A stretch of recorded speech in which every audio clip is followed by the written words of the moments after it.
Twelfth physics, moving coil galvanometer. Galvanometer यानी कि धारामापी, वैद्युत धारा को नापने वाला एक यंत्र। वेरी सेंसिटिव, बहुत ही वीक करंट को भी मेजर करने में और डिटेक्ट करने में सक्षम। ऐसे आर्टिकल्स कि मैं अलग फाइल बनाता हूँ यहाँ पे, जिसमें साइक्लोट्रॉन आ गया, गैल्वेनोमीटर आ गया, और भी आने वाले कुछ आर्टिकल्स हैं, 8-10 आर्टिकल्स। और उस फाइल में से बड़ा इम्पोर्टेंट टॉपिक्स एग्जाम के बोर्ड वाले एग्जाम में निकल जाते हैं। आने वाले वक्त में वो फाइल बनेगी, ठीक है, जिसका एक कंटेंट ये है। ऐसे आर्टिकल्स में सबसे पहले मेन हेडिंग डाल के मूविंग कॉइल गैल्वेनोमीटर, इसी के नीचे सबसे पहले लिखा जाएगा कि ये है क्या। हर आर्टिकल का फॉर्मेट एक जैसा ही है। तो राइट द हेडिंग, पॉज करोगे, पहले सुन लो फिर पॉज कर देना। Write the heading moving coil galvanometer, और उसके नीचे 2 लाइन या 1 line, it is a very sensitive device to detect and measure electric current. बस इतना लिखो पहले पॉज करके, तो आपने लिख लिया।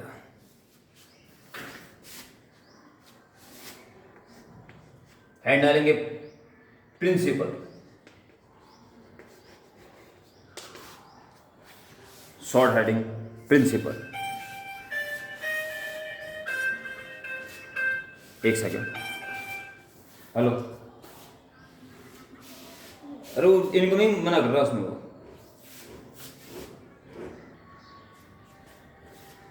हाँ जी, एक कॉल आ गई थी बीच में। प्रिंसिपल में क्या लिखोगे? देखिए, मैग्नेटिज्म 7 वाली वीडियो में बड़ी इंपॉर्टेंट वीडियो थी वो, जब ये सिद्ध हो गया था कि कोई करंट कैरिंग कॉइल अगर मैग्नेटिक फील्ड में रखते हैं तो उस पर एक टॉर्क लगता है जिसको घुमा के मैग्नेटिक फील्ड की सीध में लाने की कोशिश करेगा। और ये टॉर्क उस वक्त सबसे ज्यादा होगा जब ये मैग्नेटिक डायपोल या करंट कैरिंग कॉइल फील्ड के परपेंडिकुलर हो। कोई current carrying coil magnetic field में फील्ड की सीध से अलग हटा के अगर रखा जाए तो उस पर टॉर्क लगेगा जो उसको घुमा के सीधा कर देगा। वो टॉर्क आपने पढ़ा mb sin theta, m is NIA, so NIAB sin theta, NIAB sin theta. इसमें I को छोड़ के सब कांस्टेंट है। थीटा की जरा एक समस्या है, ये टॉर्क जितना ज़्यादा करंट में फ्लो होगा उतना ही ज़्यादा टॉर्क लगेगा। इस टॉर्क को नाप के पता लगा सकते हैं इसमें फ्लो होने वाला करंट कितना है। ओके, तो क्या प्रिंसिपल हुआ इसका? किसी कॉइल में जो मैग्नेटिक फील्ड में परपेंडिकुलर, मान लो सबसे ज़्यादा जो भी लगता है, परपेंडिकुलर रखी जाए तो उस पर एक टॉर्क लगेगा जो उसको घुमा के सीधा करने की कोशिश करेगा, और यह टॉर्क उसमें फ्लो होने वाले करंट के डायरेक्टली प्रोपोर्शनल टू होता है। तो सुने ढंग से कि लिखना क्या है। When a current carrying coil is placed in magnetic field perpendicular to it, then a torque is acting on it which is directly proportional to current flowing through the coil. चाहो तो रिपीट दोबारा सुन लो और हाथ तो हाथ लिख दो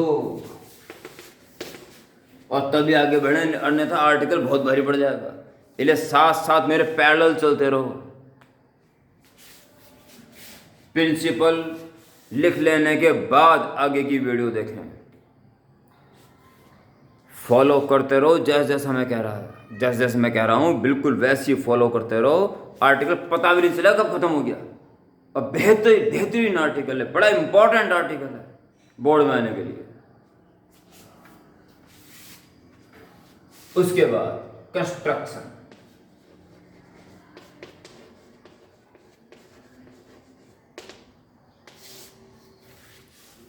construction में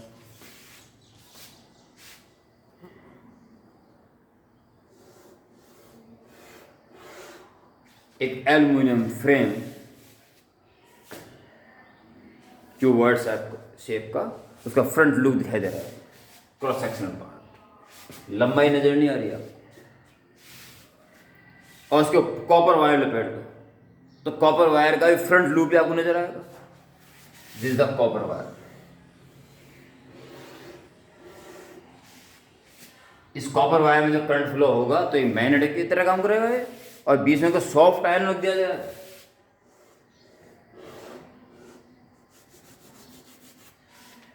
तो इसका मैग्नेटिज्म हजारों गुना ज्यादा हो जाता है। एक मिरर इससे अटैच रहेगा, कॉयल टर्न करेगी तो मिरर भी उसके साथ साथ टर्न करेगा। इस कॉयल का एक एंड एक खास किस्म के वायर से कनेक्ट होकर ऊपर से टॉर्सन हेड से कस दिया जाएगा, बिल्कुल कनेक्ट हो जाएगा, और इसका कनेक्शन बाहर निकाल देंगे।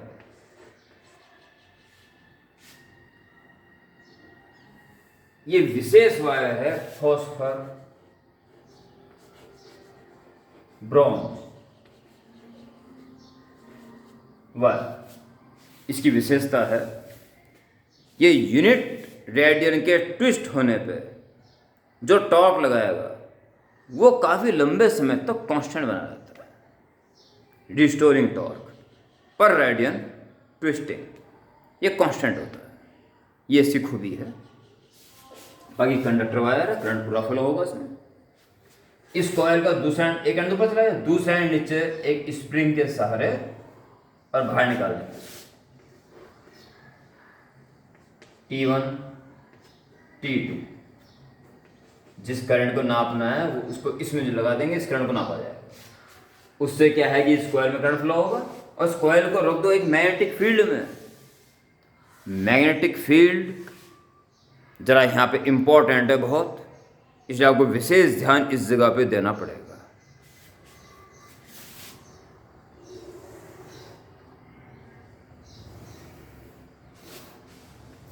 मैग्नेटिक फील्ड के लिए नॉर्थ एंड साउथ पोल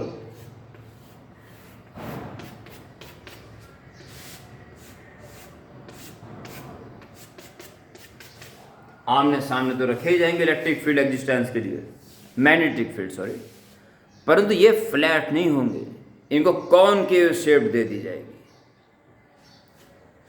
अगर फ्लैट होते तो यूनिफॉर्म मैग्नेटिक फील्ड क्रिएट होता, और कॉनकेव शेप दे देने पर ये मैग्नेटिक फील्ड रेडियली हो जाएगा।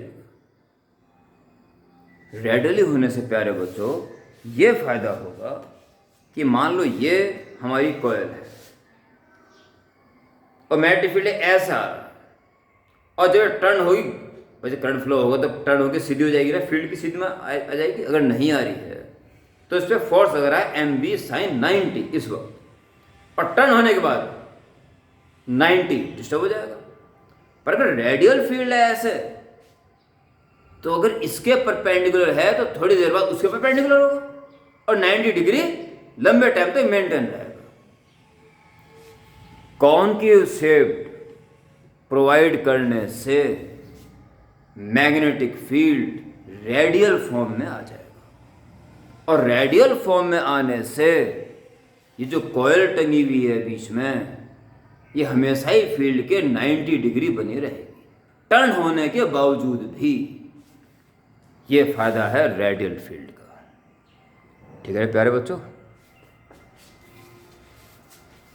ये हो गया, सब कुछ हो गया। पूरे सिस्टम को एक वुडन बॉक्स में रख देंगे, फ्रंट वाला पार्ट ग्लास का बना देंगे, front part made by glass, और बेस में जो उसका बेस होगा उसमें 3 स्क्रू रहेंगे लेवलिंग के लिए, कि बीच में रहे बिल्कुल 3 स्क्रूज फॉर लेवलिंग। नामांकित डायग्राम हो, soft iron core, aluminium frame, copper coil, ठीक है, ये सब लिख देने चाहिए यहाँ पे। और इस तरह से कंस्ट्रक्शन को पूरा करने के लिए सारी बातें लिख के, and there is a lamp scale arrangement is there. इसके बारे में आपको इसके वर्किंग में समझ जाओगे। अभी तो केवल एक वर्ड ध्यान रखना, लैम्प स्केल अरेंजमेंट यहां पर और व्यवस्थित रहेगा। अब आप मेरी इस कंस्ट्रक्शन को पूर्णतः अल्टीमेट समझ लीजिए, क्या क्या लिखना है। फर्स्ट ऑफ ऑल तो डायग्राम बन जाएगा ऐसे कैसे, और कैसे कैसे आप लिखना शुरू करेंगे केयरफुल्ली सुनिए।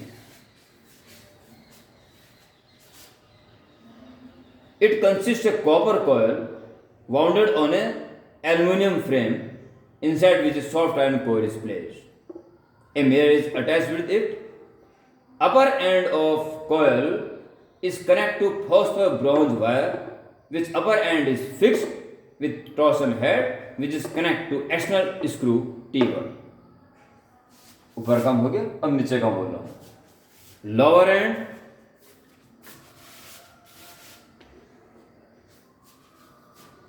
is connected to external screw T2 through a spring S. तो यहां से तक सारी बातें होगी। अब सॉल्व लिख दीजिए। This coil is hanging in between concave shaped north and south poles. Whole of this apparatus is covered in a wooden box, which front part made by glass. There are 3 screws on its base for leveling. And सबसे अंत में, बल्कि अगली line से लिखना इसको, and there is a lamp scale arrangement near it. ये सारी बातें सीक्वेंस में लिख लें पहले, और कुछ भी ना सोचें। मैं आगे क्या बोल रहा हूं कुछ ना सोचें, बस यहां तक लिखें पहले, उससे पहले कुछ मत सोचें, पॉज कर दो बिल्कुल। हाँ, रिप्ले कर सकते हो, एक बार और सुन लेंगे क्या क्या बोला। जब तक आप कंस्ट्रक्शन डायग्राम सहित पूरा ना बना लें, तब तक वीडियो को आगे ना देखें, ये आपसे कहा जा रहा है। मैंने कर दिया अपना काम, आप फॉलो कर रहे हो या नहीं कर रहे हो, आप अपना काम करें, अपनी मान मर्यादा के अनुसार काम करें, जैसे आपका वातावरण है उसके अकॉर्डिंग काम करें। मैंने तो अपना काम ये सोचते हुए कह दिया कि जो भी बच्चा पढ़ने वाला है और पूर्ण मान सम्मान एक टीचर का कर रहा है, तो वो मेरी सारी बात मानता हुआ आगे बढ़ रहा है। After completing the construction, theory, next heading theory.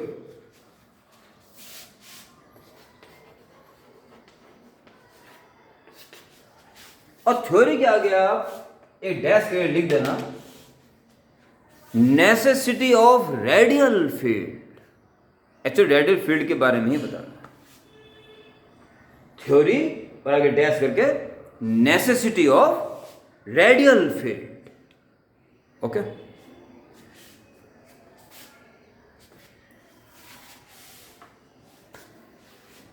जैसे मैं बता चुका हूं, सीधा लिखने के लिए बोल रहा हूं। By taking radial field or concave shaped north and south poles, coil hanging in this field is always perpendicular to field. So, torque acting on it is always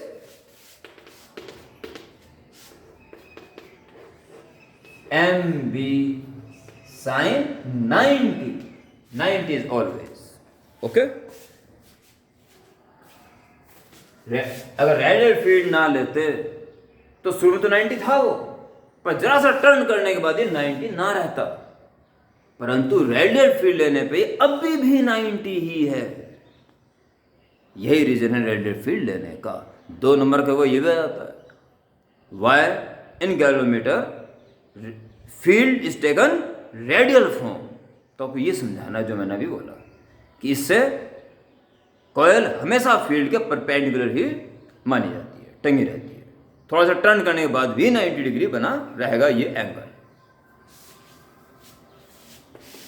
M is NIA and B and sin 90 is 1। Number of turns तो पहले manufacture तय कर दिया हमने, 1000 turn लगाए, 2000 turn लगाए। ए भी fix है, क्रॉस सेक्शन एरिया, मैट्रिक फील्ड की वैल्यू फिक्स है, सारा दारोमदार आई के ऊपर आके रुक गया। ठीक है, अब अगर इसमें हमने करंट फ्लो कर दिया और ये सुई ये कॉइल घूमगी जरा से, मान लो थीटा घूमगी, तो थीटा घूमने के बाद भी एक्टिंग टॉर्क तो यही है कि वो तभी 90 बना हुआ है, परंतु फॉस्फर ब्रोंज वायर ट्विस्ट हो गया, थीटा ट्विस्ट वापस आने की कोशिश करेगा। Restoring torque, if C is restoring torque per radian of twisting for given wire, and theta is the angle of twist in equilibrium, then दोनों बात देखनी है। If C is the restoring torque applied by wire per radian of twisting, and theta is the angle of twist in equilibrium, then जब 1 radian twisting के लिए C torque लग रहा है तो थीटा रेडियन घूमने में C थीटा, भले इसको आप फाई कहिए, फाई अच्छा रहता है। यूनिट रेडियन ट्विस्ट होता तो रिस्टोरिंग टॉर्क C और फाई रेडियन हो गया, इक्विलिब्रियम में आता है, तो C फाई टॉर्क लग रहा है वापस लाने के लिए, जबकि अप्लाइड तो वही है NIAB, और ये दोनों इक्वल हो चुके हैं, तभी तो equilibrium is take place. So I, हमारा मकसद मत भूल जाना, मकसद क्या है, I निकालना, I is equal to C phi upon NAB, यानी कि I is directly proportional to phi. जितना वो टर्न कर रही है उसी के डायरेक्टली प्रोपोर्शनल टू करंट है। अब टर्न कितना कर रही है, ये है मेन पॉइंट, यहाँ से शुरू होती है वर्किंग। आप थ्योरी में यहाँ तक समझाएंगे पूरा, और जब तक ये इन 2 बातों को भी लिख के थ्योरी कंप्लीट ना हो जाए तब तक आप आगे नहीं बढ़ोगे वीडियो में। कर लें जल्दी। और आपने कर लिया। Next heading, working.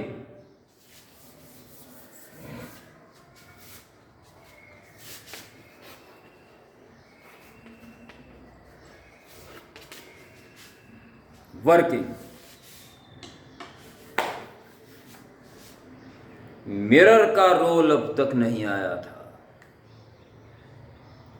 एक बीम मिरर के ऊपर पड़ेगी और रिफ्लेक्ट होकर वो वापस वहीं पड़ेगी जहां पे एक स्केल होगा और स्केल के बीचों बीच 0 मार्क होगा। ओके, और अगर इस कॉइल में हल्का सा भी करंट गया, कॉइल हल्की सी भी घूमगी, तो सोचिए जब आपने मिरर से कभी किसी को परेशान किया होगा तो हल्का सा यूं यूं यूं करते हैं, बस वो स्पॉट इधर से उधर भागता होगा।